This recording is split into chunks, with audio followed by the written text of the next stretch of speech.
Hi, hello friends, welcome to Annam Art of Cooking. இன்னைக்கு நம்ம சேனல்ல சப்பாத்தில ஒரு நூடுல்ஸ் செய்யலாம்.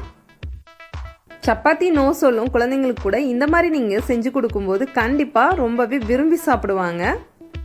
வீடியோக்குள்ள போறதுக்கு முன்னாடி நீங்க நம்ம சேனலை இதுவரைக்கும் சப்ஸ்கிரைப் பண்ணாம பார்த்துட்டு இருக்கீங்களா? அப்போ சப்ஸ்கிரைப் பண்ணிக்கோங்க, பக்கத்துல இருக்க பெல் பட்டனை பிரஸ் பண்ணிக்கோங்க, அப்பதான் நெக்ஸ்ட் வர வீடியோ நீங்களும் பார்க்கலாம்.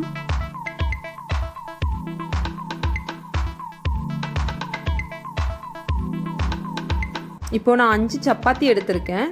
இதை நான் ரோல் பண்ணிவிட்டு இது போல் நல்லா சின்ன சின்னதாக நீளமாக கட் பண்ணி எடுத்துக்கிறேன். இது பார்க்க கொஞ்சம் நூடுல்ஸ் மாதிரி இருக்கும். இப்போ ஒரு பேனை ஹீட் பண்ணி ஆயில் ஊற்றிக்கலாம். ஆயில் நல்லா சூடானதும் பூண்டை இது போல் சின்ன சின்னதாக கட் பண்ணிக்கோங்க, இல்லைன்னா துருவிக்கோங்க. நான் துருவிட்டு இது போல் சேர்த்துக்கிறேன். இது லைட்டாக வதங்கினா போதும். இப்போது பச்சை மிளகாய் சேர்த்துக்கலாம்.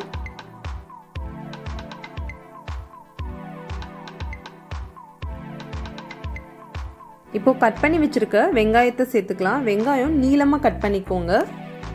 இது ஒரு தடவை நல்லா கலந்து விட்டுக்கலாம்.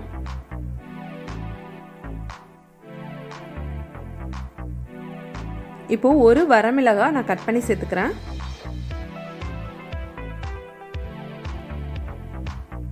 கருவேப்பிலை கொஞ்சமாக சேர்த்துக்கலாம்.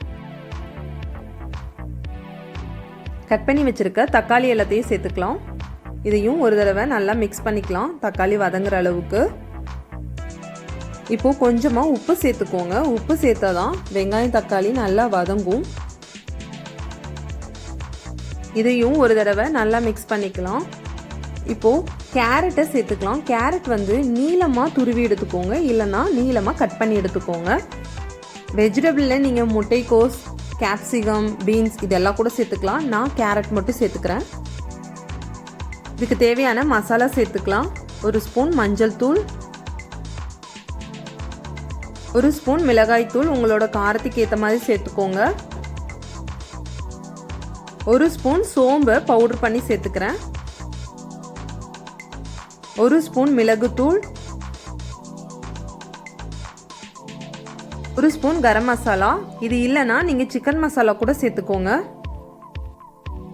இப்போ இது எல்லாத்தையும் நல்லா மிக்ஸ் பண்ணிக்கலாம். இப்போ இது நல்லா வதங்கிடுச்சு. பேஜில் நான் 2 முட்டை கலக்கி வச்சிருக்கேன், அதை சேர்த்துக்கிறேன். இதை நல்லா மிக்ஸ் பண்ணிக்கலாம். முட்டை பிடிக்காதவங்க நீங்கள் ஸ்கிப் பண்ணிக்கோங்க. இது நல்லா ஃப்ரை ஆனதும் இப்போ கட் பண்ணி வச்சிருக்க சப்பாத்தியை சேர்த்துக்கலாம். ஆட் பண்ணதும் நல்லா மிக்ஸ் பண்ணிக்கலாம். மசாலா சப்பாத்தியோட நல்லா சேர்ற மாதிரி மிக்ஸ் பண்ணிக்கலாம். அவ்வளோதான், ஃபைனலாக கொத்தமல்லியில் தூவி இறக்கிடலாம்.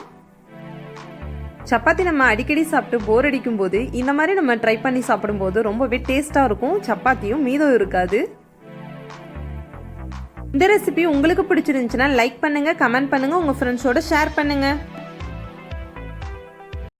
நெக்ஸ்ட் இதே போல ஒரு இன்ட்ரெஸ்டிங்கான வீடியோல சந்திப்போம். Until then, bye from Kani.